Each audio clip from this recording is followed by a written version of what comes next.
ہم سب کے لیے ایک اولین ترجیح ہے۔ 3 اکتوبر کے بعد خان صاحب کے ساتھ نہ کسی وکیل، نہ فیملی ممبر اور نہ کسی پولیٹیکل لیڈر کی ملاقات ہوئی تھی۔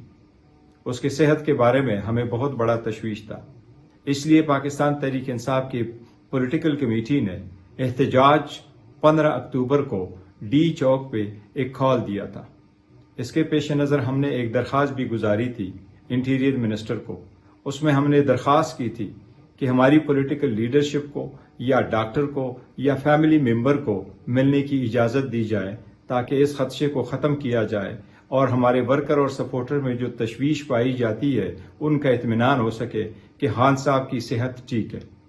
اسی دوران آپ کو معلوم ہے کہ سی او کی کانفرنس بھی ہونے جا رہی ہے اور ہمارے الائنس نے بھی ہم سے درخواست کی تھی کہ آپ اس احتجاج کے کال کو مؤخر کریں۔ ہمارے فرینڈلی کنٹری بھی پاکستان اور اسلام آباد آ چکے ہیں، چونکہ حکومت نے ہمیں انٹیریئر منسٹر نے ایک ایشورنس دی ہے کہ کل انشاءاللہ تعالی ڈاکٹر کی ضرور ملاقات ہوگی خان صاحب سے۔ اس ایشورنس کے بنا پہ مجھے جب کہا گیا تو میں نے مشاورت کے لیے ٹائم مانگا۔ اس سفر کو ہم نے پولیٹیکل کمیٹی اور ایپیکس کمیٹی پاکستان تحریک انصاف کے درمیان رکھا۔